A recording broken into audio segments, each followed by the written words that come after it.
Salutations à toutes et à tous, Steve, supporter of Marseille, j'espère que vous allez bien et puis je vous souhaite un très bon anniversaire. 26 mai 93, à jamais les premiers, papa, n'en déplaise aux haineux. Petite parenthèse, ce n'est pas le sujet donc de la vidéo, sachez-le, l'OM et notamment les supporters de l'Olympique de Marseille, à Marseille, en France et à travers le monde, ont été les premiers à créer une fabrication de haineux et de seum de génération en génération.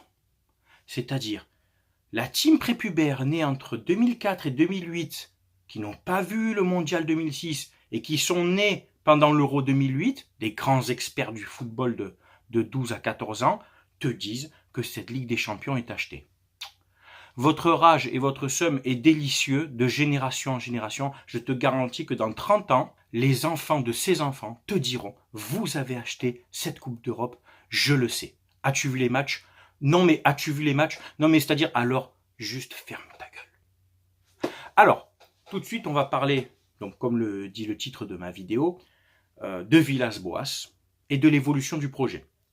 Alors, rappelez-vous, quand Zubizarreta est parti, enfin qu'il a officialisé son départ, puisqu'il partira, je pense, à la fin du mois, tout le monde, les médias, RMC, l'équipe, le Phocéen, beaucoup de médias, la Provence, et notamment beaucoup de Twitter, les pages Facebook, ont tous dit, bon ben Villas-Boas, va partir.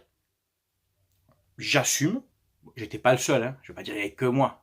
On était très très peu et moi j'avais fait une vidéo et j'avais mis plusieurs publications des tweets pour dire attention, Villas-Boas n'est pas encore parti, il peut rester selon ce qu'on peut y proposer. Villas-Boas peut rester si le projet lui semble cohérent, tenir la route. Il y a eu forcément, comme beaucoup me disent maintenant, une espèce de pression positive du public et des joueurs puisqu'il avait créé son groupe. Je n'en doute pas, mais est-ce que c'est suffisant pour retenir un coach? Ça en fait partie, mais il n'y avait pas que ça. Je pense qu'aussi, déjà, il ne voulait pas démissionner. Au pire, pour lui, il voulait se faire licencier, mais c'est peut-être pas sûr non plus.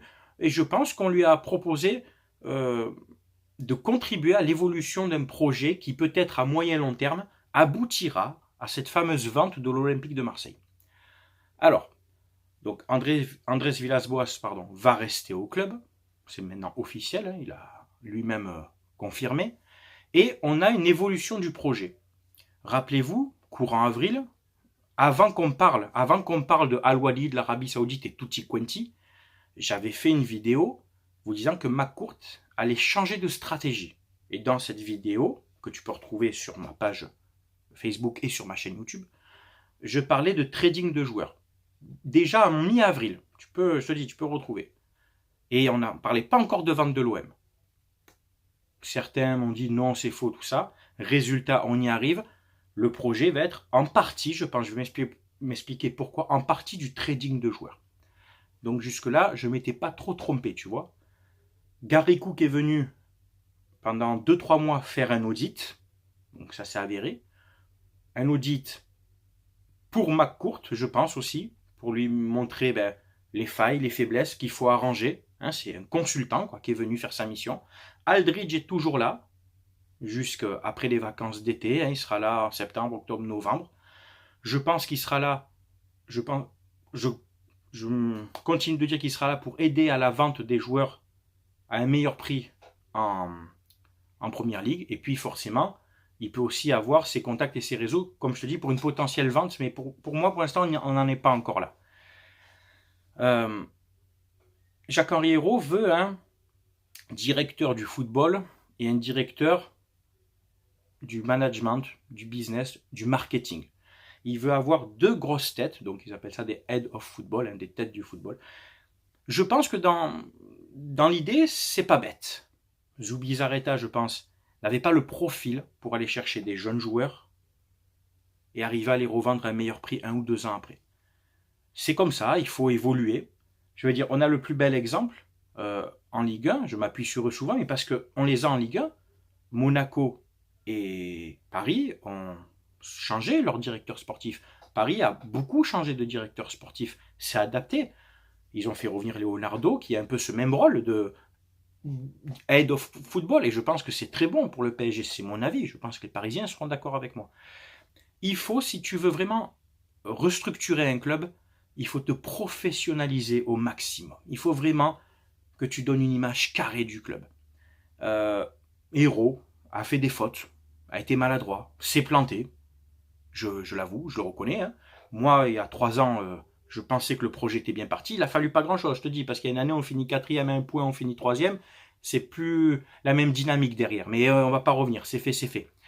Il y a eu une bâche faite donc, par des supporters marseillais donc à Marseille. JHE, avec un message pour lui, prends ta tisane. Je comprends. Moi, je la respecte et je comprends la colère. Ils étaient sur place, ils se sont exprimés poliment. Ils n'ont pas manqué de respect. Donc voilà, c'est bien, c'est une bonne démarche aussi. De toute façon, je vais te dire, Jacques-Henri Hérault, comme je l'ai mis dans un tweet, tu peux me suivre sur Twitter, il s'est mis à dos les supporters, le coach, les joueurs et même les médias. Je pense qu'il sait où il en est. Il le sait, c'est le fusible, c'est ce qui sert en fait de ramasse-insulte, quoi. Tu sais, il sert à McCourt de piston, mais il le sait. Comme la Brune à un moment le faisait pour Margareta Louis-Dreyfus. Il accepte ce rôle. Il n'y a pas de problème. Attention, tu peux le charrier, lui faire des bâches, héros d'émission, tout ça. Moi, tout ce que je cautionne pas, et je pense que les anciens et des gens posés penseront comme moi, c'est les menaces de mort et la violence. Faut pas non plus que ça dérape.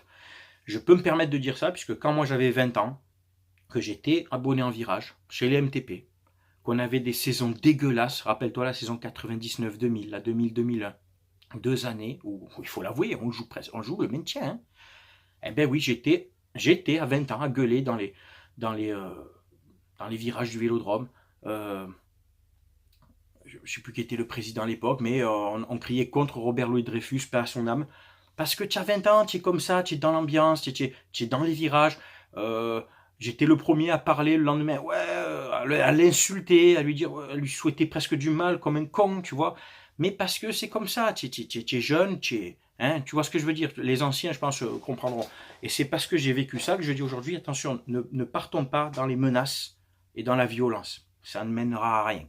Continuez à revendiquer, ça oui. La colère, elle est là. Les groupes de supporters ont fait un message commun pour dénoncer toute cette mauvaise gestion et leur mécontentement. Et ils ont eu raison, parce que sinon on va dire les supporters acquiescent. Non, les supporters, les ultras sont là. Quand je dis les ultras, c'est des deux virages. Hein. Le mouvement ultra de Marseille, ils sont là. Hein. Ils ne lâchent pas l'affaire, comme on dit chez nous. Bref, revenons donc à cette histoire donc, de management. Donc, pour vraiment redonner une bonne image du club. Moi, je pense qu'il faut, je vais dire, ouais, je vais réutiliser le mot, croire encore à ce nouveau projet. D'avoir un très bon directeur sportif, mais un nom clinquant. Un mec qui vraiment connaît le football mondialement. Un Rudy Voleur. Un Campos, si tu veux. Je sais pas, un Carlos Moser, quelqu'un vraiment d'influent, qui aura un réseau. À un moment donné, on m'a sorti le nom Basile Boli. Les gars, je pense qu'on est tous d'accord. On est tous d'accord sur ça. Basile Boli, super joueur. Symbole à Marseille. Mais Basile Boli, je ne le vois pas du tout dans ce rôle de directeur sportif. Déjà, ambassadeur, il tient son rôle peu que peu. Il représente l'OM. Mais là, non, on parle sérieux. Là, on parle vraiment de quelqu'un qui va aller négocier des contrats, qui va aller chercher des joueurs.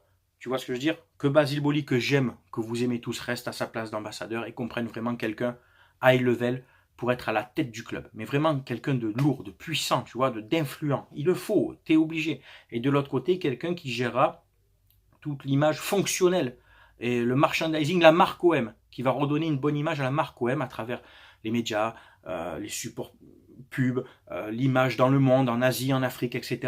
De redonner une bonne image parce que les potentiels acheteurs qui sont dans le monde et qui voient ce qui se passe se disent « Oh là là, c'est le bordel ». Il faut redonner une bonne image au club. On est en Ligue des Champions, Andrés Villas-Boas est là. Allez, soyons derrière notre club. Il va y avoir un mercato. Les craintes et les questions, je me les pose comme vous, mais j'ai vu des avis et tout qui sont pertinents, parce que je respecte les avis de chacun, de gens qui disaient que le trading, c'est pas bon à Marseille. C'est vrai, mais ça peut s'adapter. Je vais te dire pourquoi mon avis. Le trading, forcément, tu ne vas pas acheter 11 jeunes, vraiment que du jeune, pour les revendre 1 ou 2 ans après. C'est pas possible. Ça, effectivement, à Marseille, ça ne marchera pas. Pourquoi? Il y a une grosse pression populaire. Tu joues au Vélodrome. Les jeunes entre eux, tu sais comment c'est à celui qui aura la plus grosse, la plus longue, etc. Il faut, je pense, faire une espèce de mix. Et je pense qu'on va partir, tu me diras si j'ai tort ou pas, dans cette idée-là, c'est de garder des cadres, des Mandanda, peut-être des Payet, des Alvaro, qui seront des cadres, garder quand même certains joueurs de plus de 26-27 ans, acheter des jeunes joueurs, faire peut-être venir même deux autres cadres, hein, un ou deux autres anciens de l'expérience européenne du football, hein, en Ligue 1 ou à l'étranger en Europe, pas de problème. Des mecs qui seront là pour mission d'encadrer 5-6 recrues de très jeunes joueurs à fort potentiel, que Villas-Boas sera pour mission de développer, et puis pas forcément les vendre au bout d'un an, mais peut-être au bout de 2. Ça peut fonctionner, parce que je vais te dire, si la mayonnaise prend avec des cadres autour, hein, que tu... Alors tu vas pas titiller le PSG, ils sont vraiment loin, vraiment, ils sont loin même, mais que tu peux les être second et de temps en temps un peu, tu vois, et puis aller gratter une Coupe de France ou quoi. Aller en Ligue des Champions, régulièrement.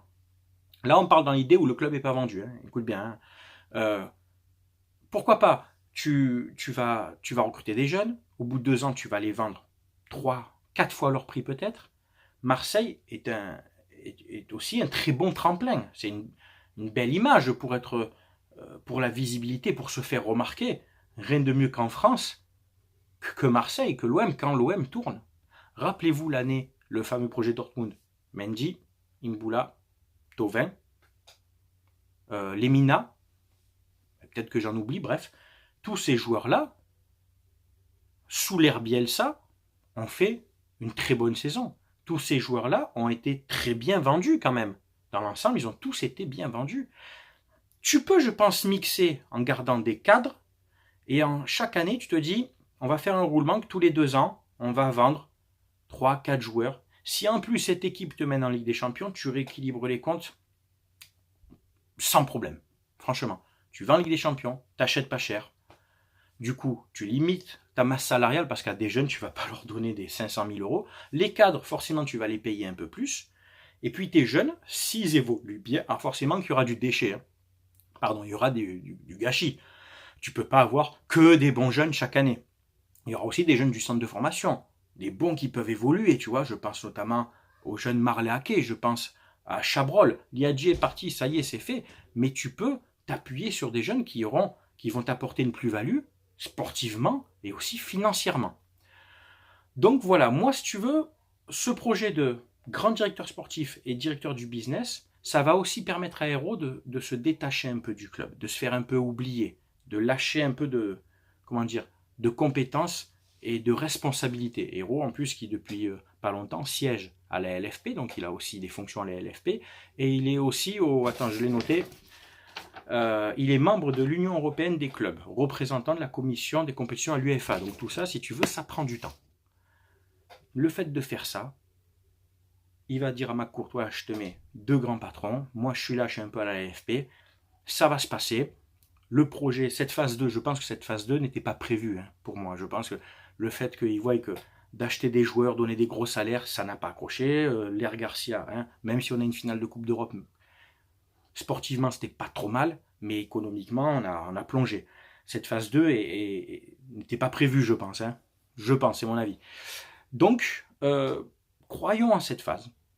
Tant que, de toute façon, le club n'est pas vendu, comme je te l'avais dit en avril, on part sur du trading. Je ne me suis pas trompé. Sur Villas-Boas, je ne me suis pas trompé. Donc, tu vois, ça fait pas... Je pense que ça va, je dis pas trop de conneries. Et puis, on verra. Et puis, on verra pour le mercato comment ça va se passer. Et comme je te dis, tant qu'il n'y aura pas les élections municipales, tant que cette crise du corona ne redescendra pas vraiment à zéro, les rumeurs de vente, tu as eu d'ailleurs l'Arabie Saoudite, on n'entend plus rien. Hein. Ça s'est un peu tassé. Il y avait une rumeur, j'ai même pas rebondi dessus sur un gars de là-bas d'un pays, j'ai même oublié son nom et d'où ça venait, pays d'Asie là-bas. Tu me diras qui c'était le nom, j'ai complètement oublié, d'Azerbaïdjan je crois. Vrai ou pas, honnêtement, j'ai même pas cherché à savoir. Si c'est vrai, c'est peut-être juste un gars qui est venu prendre la température en se disant combien ça coûte un club pour quelqu'un d'autre peut-être. Il a été envoyé par quelqu'un d'autre pour dire ouais combien ça coûte ce club. Ça n'a pas été forcément démenti, mais cette offre, j'y crois guère. Et franchement, tant mieux parce que le gars, il n'avait pas l'air très stable, tu vois. Enfin bref, c'est tout pour cette vidéo. Tu as donc mon avis. Maintenant, j'attends le vôtre. Vous pouvez bien entendu en commentaire donner toutes vos impressions sur l'évolution du projet, sur ce qui s'est passé, donc sur cette idée du trading que je t'ai proposé. Et puis, vous pouvez inviter vos amis à débattre avec nous, supporters de l'OM ou d'autres clubs. On respecte les avis de chacun et moi, tu le sais. Ici, on parle football. Vous pouvez bien entendu me retrouver sur ma chaîne YouTube, sur mon Facebook, Twitter et Instagram. Voilà, je te mets les adresses ici. Je vous souhaite à tous de passer une très bonne semaine. Portez-vous bien. C'était Steve, supporter of Marseille. À très bientôt. Ciao, ciao tout le monde.